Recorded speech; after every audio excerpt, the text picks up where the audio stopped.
Om Namo Bhagavate Vasudevaya.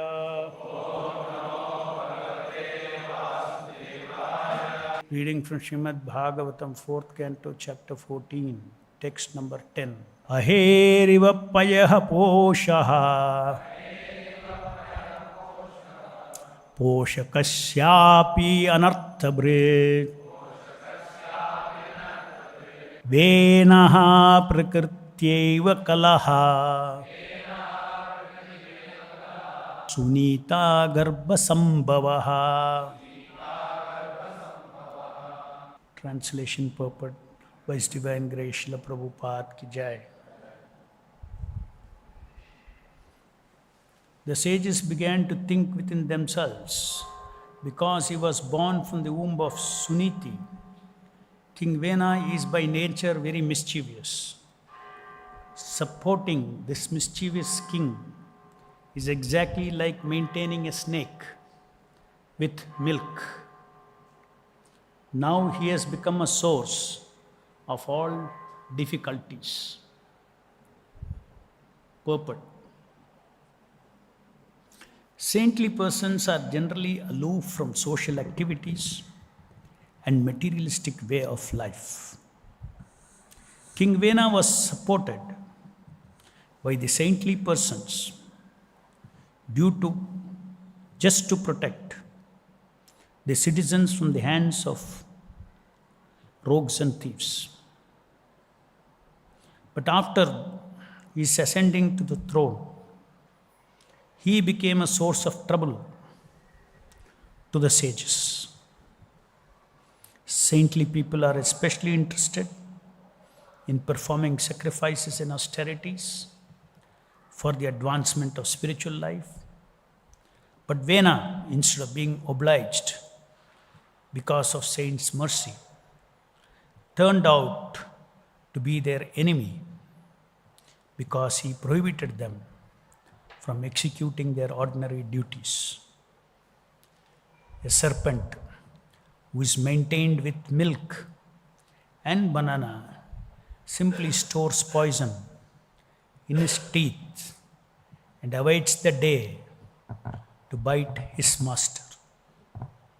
Thus ends the Bhaktivedanta purport. So the saintly persons who put King Vena on the throne are now rethinking about their decision. We put him on the throne so that he will protect us from rogues and thieves. But unfortunately, he himself has become a rogue and thief.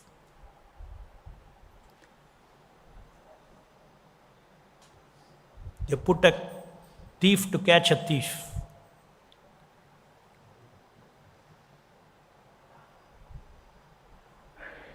And they saw that King Vena was attacking even them by stopping their austerities, sacrifices. So it's a very grave situation where the institution of human society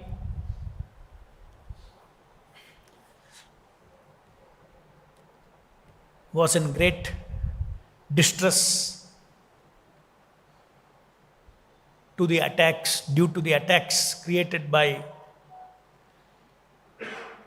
all these anti-social elements, the rogues and thieves, as well as the king himself.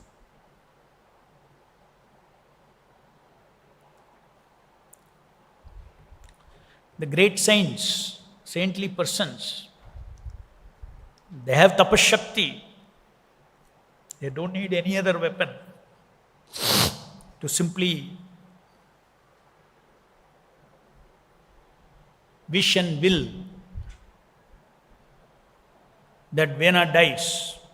Such is the power of the saintly persons. And such saintly persons, except in the case of emergency, they don't use their power. They don't use their tapasya power. Their tapasya power, they want to use it in service of the Supreme Lord. So the devotees, saintly persons means devotees, always the devotees are empowered in different ways from the Lord. Not only empowered, they have potential powers which has not come out of such devotees. But all of that has to come out, or it will come out only when there is a need. There is absolutely need for power in this material world to pursue Krishna consciousness. If the karmis, if the demons, they simply control all the power, the devotees won't even have facility to execute their Krishna consciousness.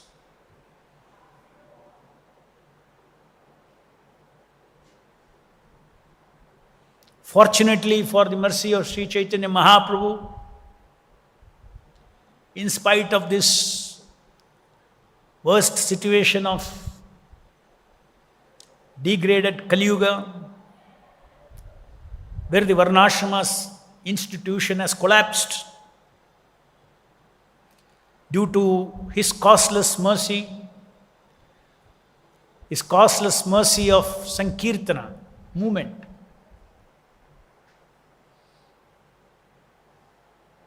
We are able now, even in the modern day, to have a temple like this and many temples like this, where you execute austerities and penances. The greatest of austerities and penances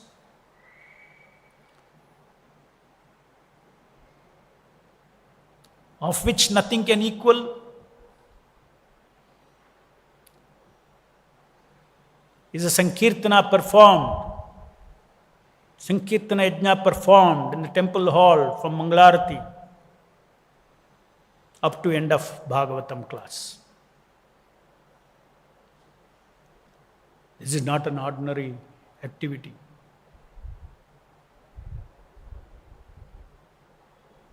Even demigods are pleased.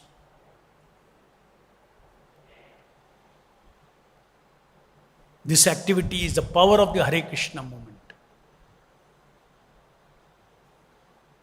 Each devotee who participates in it gets the power to run his day in service of the Supreme Lord.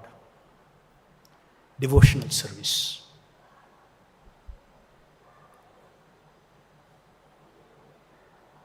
So there is an organization and there is a mechanism at work which is meant to spread the Sankirtana movement.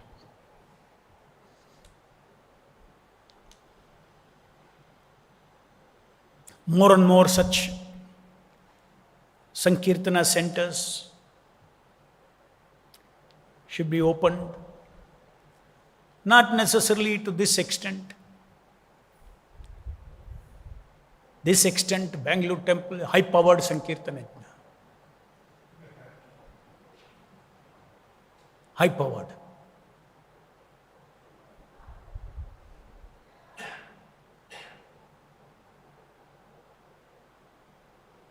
But we can have many small Sankirtan centers, even weekend centers.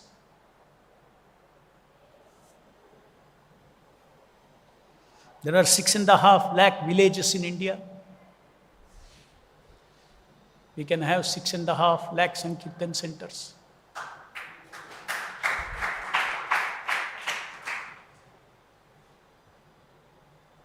Mind-boggling figure.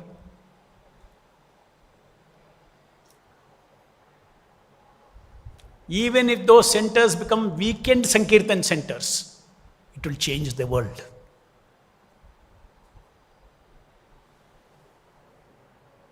That yajna will purify the whole world. People's consciousness will start changing. Chaitanya Mahaprabhu has said,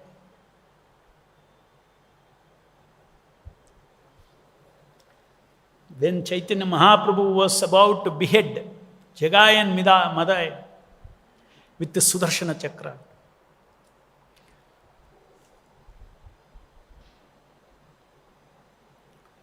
Nityananda Prabhu reminded him,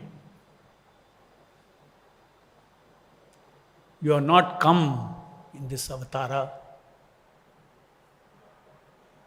to physically kill the demons, but to kill the demoniac mentality in the heart of the living entities. And that is what is happening. You see King Vena being born of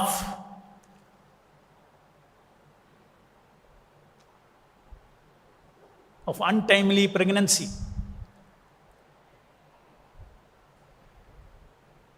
The seed itself is bad.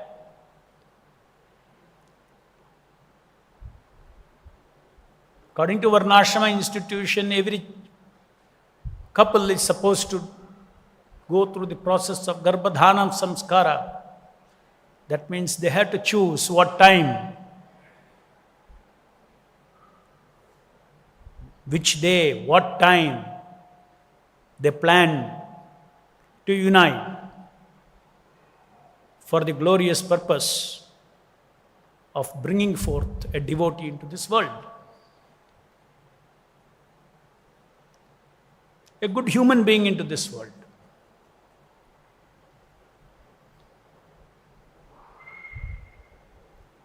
If you take the example of Vena, Hiranyakashipu and Hiranyaksha,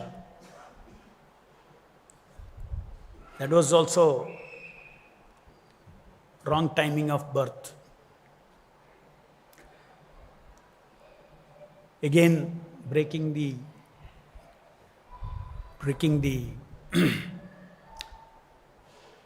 the Varnashrama institution rules. Now compare with the modern world. Nobody even heard this word Garbhadhana. It's not a human society at all. All of us were born Varna Shankara.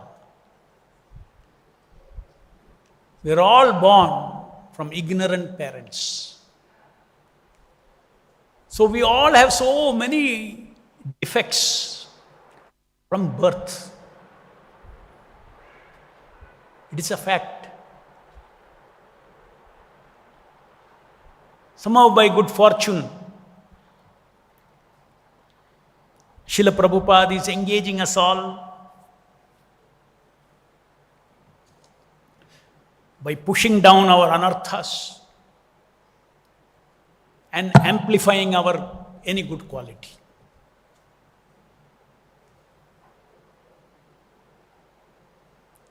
This is a credit to the spiritual master, credit to Antaryami Krishna,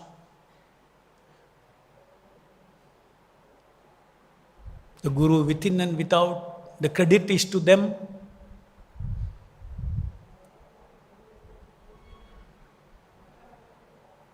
This reality we have to understand, that we are not saintly persons. We are on the path of becoming saintly persons by the causeless mercy of Srila Prabhupada. A saintly person is sinless in body, in mind, in words. A saintly person never violates.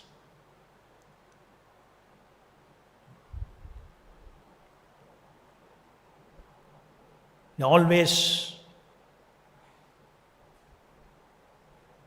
self-regulated, A saintly person knows the purpose of life. Is Vishnu.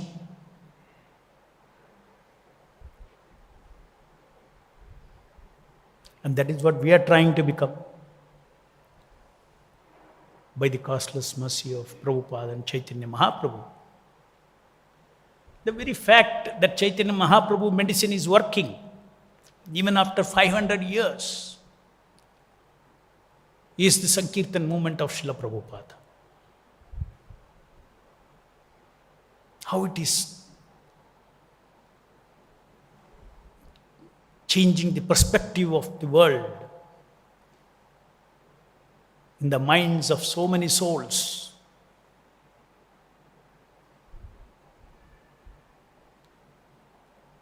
How their worldview has changed. That my goal in life is not to exploit material nature. My goal in life is not to exploit my body for my sense gratification. My goal in life is not to exploit other bodies and other people's wealth, other people's property. My goal in human life is to learn how to be Krishna-centered, because I am the eternal servant of Krishna. So such a wonderful transformation into an absolute perspective is not like, you change your perspective from A to B. No. The Krishna conscious perspective of life, Bhagavatam perspective of life, Bhagavad Gita perspective of life is the absolute perspective of life. Means that is the absolute truth of everything.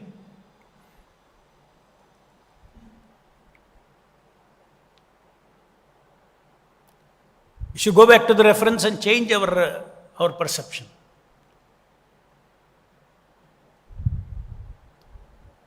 Like for instance, what is the purpose of sex? Go to Bhagavad Gita.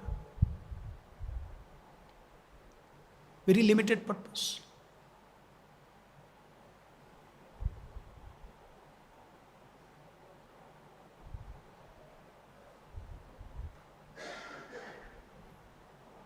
How the world is degraded. They made an industry out of it. Porn industry.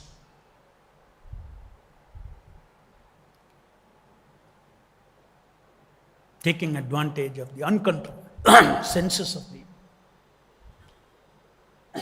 people.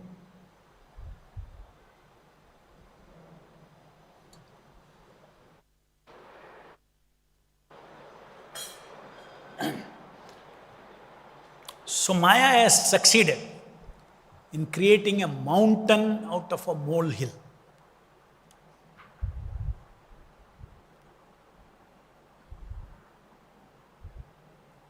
It's so deeply embedded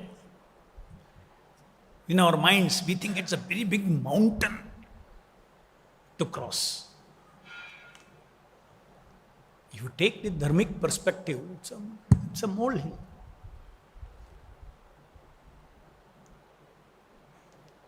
That has no relevance to real life. Anything can be misused, that is different. To real life, other than for procreation, other than for keeping the family together. The family unit should stay together. Other than that, it has no role at all. Every other role is concocted role.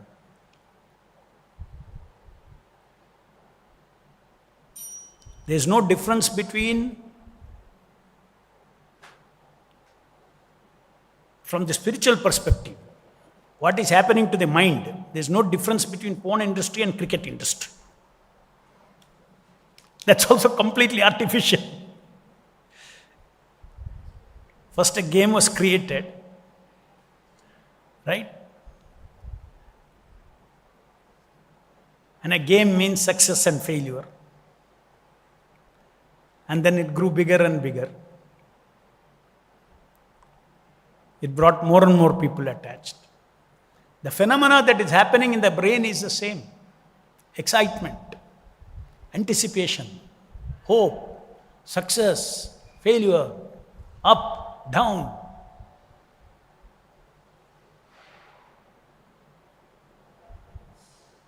The abuse of the living entity's emotions, abuse of the living entity's mind.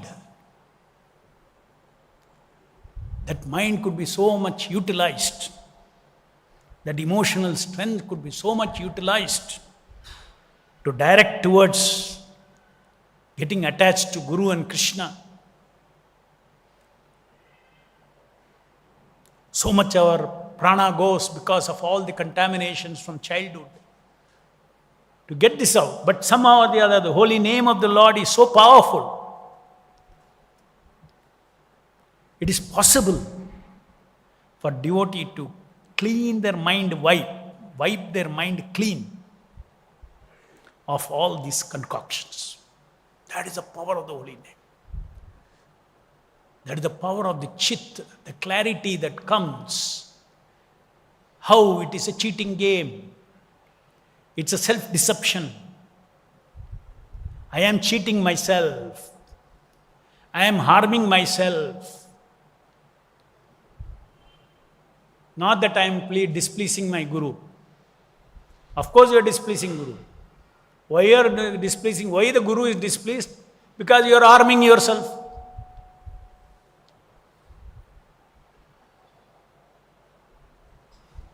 Guru and Lord in the heart is thinking, Baba, why again you are going?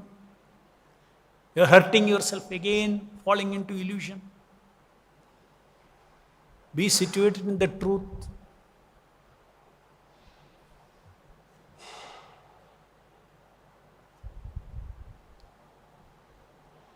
So,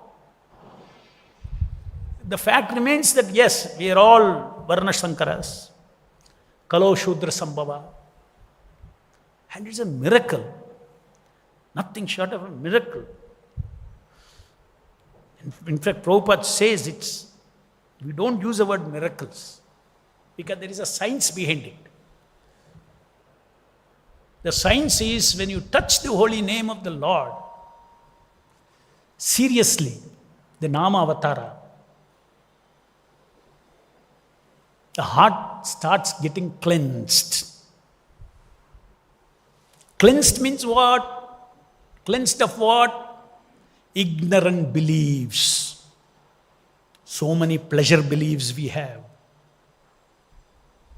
So many beliefs we have, this is real love. This is real pleasure. So many beliefs we have that this is the purpose of life. So all the beliefs is cleansed by true beliefs.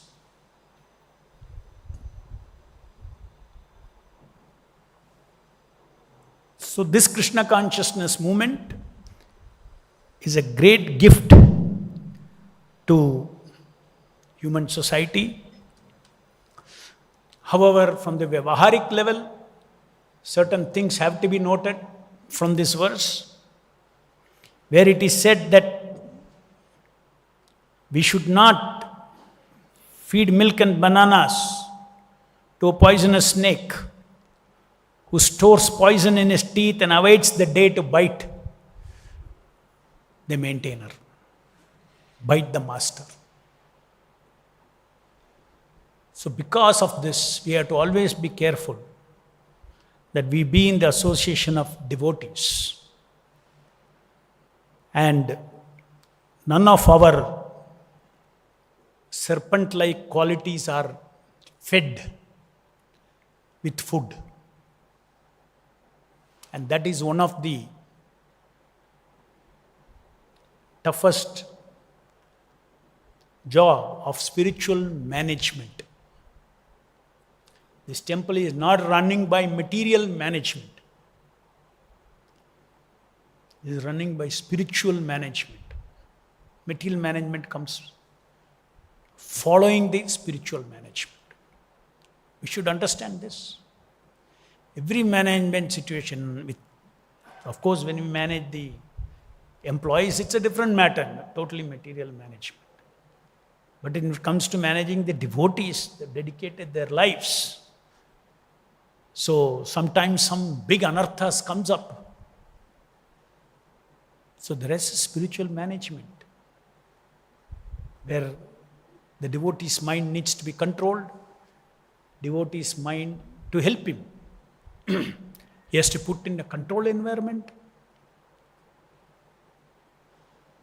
Just like in a hospital, there are so many wards.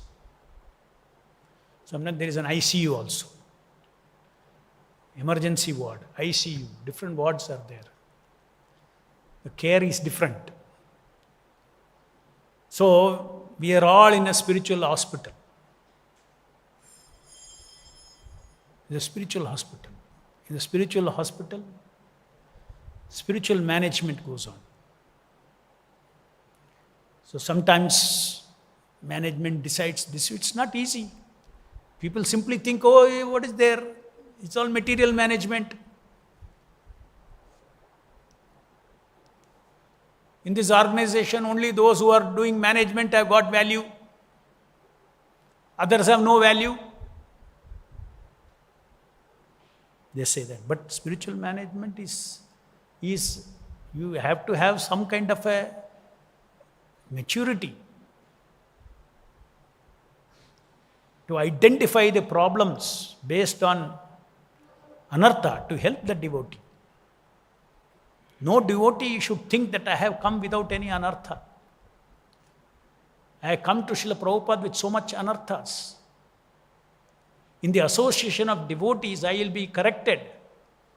I will be preached to.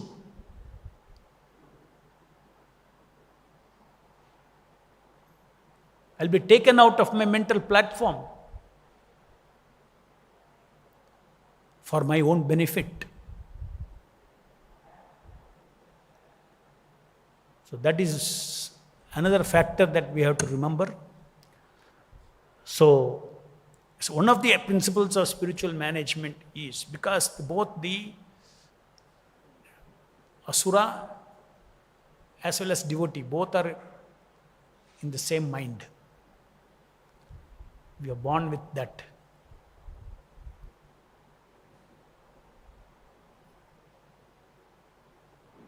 Hare Krishna goes and kills the asura gradually.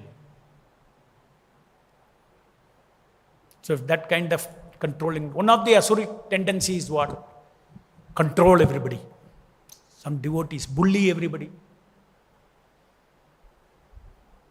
They control everyone. They want to control what I say you should do. Authorized is different matter. Want more and more control, organization, control, power.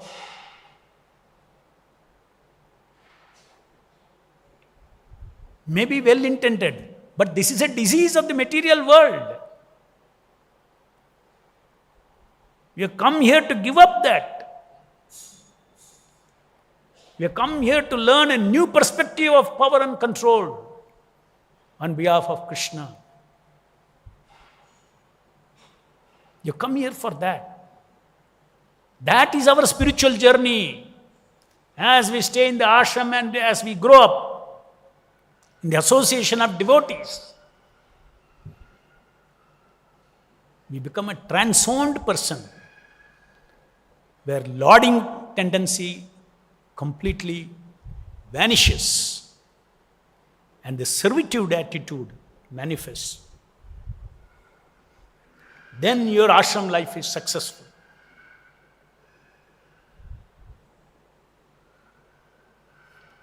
Then you are spiritually powerful. Materially becoming powerful is a symptom of falling down. It's a negative symptom.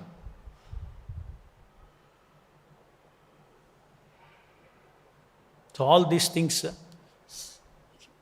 somebody has to speak, somebody has to say.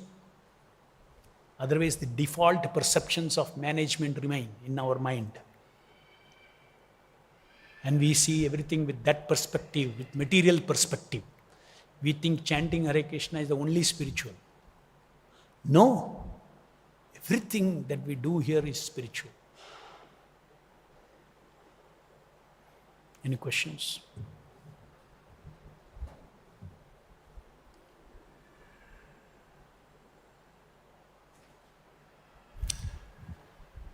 ग्रंथराज Shrimad Bhagavatam की जय, जगत गुरु श्रील प्रभुपाद की जय।